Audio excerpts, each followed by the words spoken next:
There's still a lot that we don't know at this time, but what I can tell you for certain is that this is not sustainable. This is an impossible situation that our city is presently being put in. And at the same time, we are trying to find a way forward to keep people safe, to protect our neighbors, to maintain order. And we're in a position right now where we have residents that are asking the very limited number of police officers that we have to fight ICE agents on the street, to stand by their neighbors. We cannot be at a place right now in America where we have two governmental entities that are literally fighting one another. Why are we put in this position? We're put in this position because we have approximately 600 police officers in Minneapolis, far fewer that are able to work at any given time. And there are approximately 3,000 ICE agents in the area. 3,000. The 600 police officers that we have are charged on any given day with investigating crime, stopping homicides from taking place, preventing carjackings. That's the work of a police officer in a city. Meanwhile, we have ICE agents throughout our city and throughout our state who, along with Border Control, are creating chaos. This is not the path that we should be on right now in America. Thankfully, there's another path. And I want to talk to everybody who's out there, even people who aren't living in Minneapolis right now. Maybe you just put your kids to bed. Maybe you're cleaning up the dishes. I'm sure you love your family. There's no doubt in my mind that you love your town. Imagine if that city or that town was suddenly invaded by thousands of federal agents that do not share the values that you hold dear. Imagine if your daily routines were disrupted. The local cafe that you eat at was shut down because they're scared that their own family might get torn apart. Imagine if schools shut down and suddenly parents got to figure out what to do for daycare. This is not creating safety. It's certainly not creating safety when a huge percentage of the shootings that have taken place so far this year in Minneapolis have been by ICE. So let's be very clear. I've seen conduct from ICE that is disgusting and is intolerable. If it were your city, it would be unacceptable there too. And for anyone that is taking the bait tonight, stop. That is not helpful. Go home.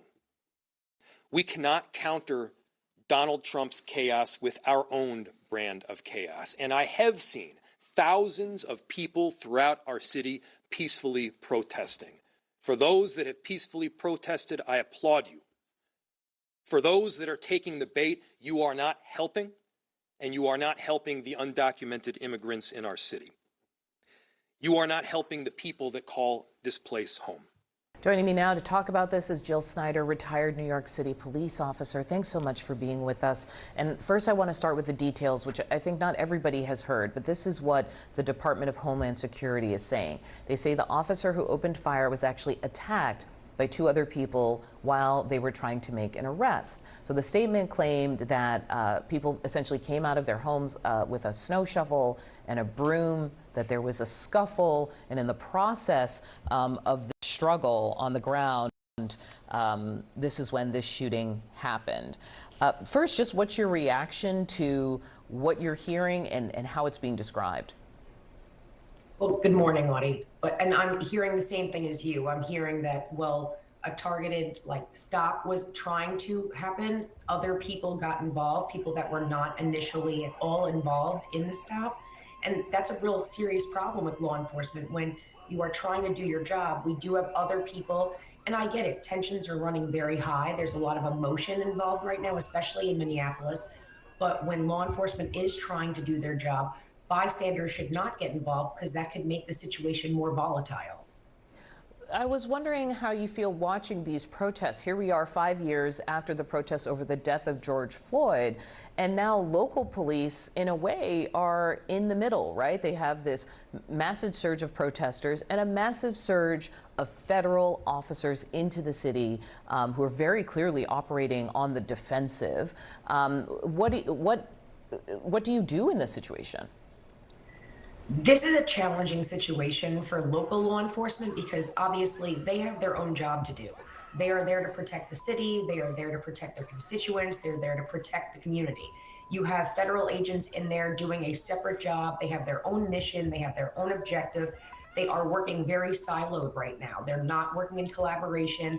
It doesn't seem like there's constant communication between the two entities. And sadly, regular citizens really don't understand the distinction between what the local police, Minneapolis police, and what federal agents, ICE, or whomever is in there. They don't get what the two are doing. So this is a real problem, and this is why you're seeing these protests. This is why you're seeing this anger and this tension from the community.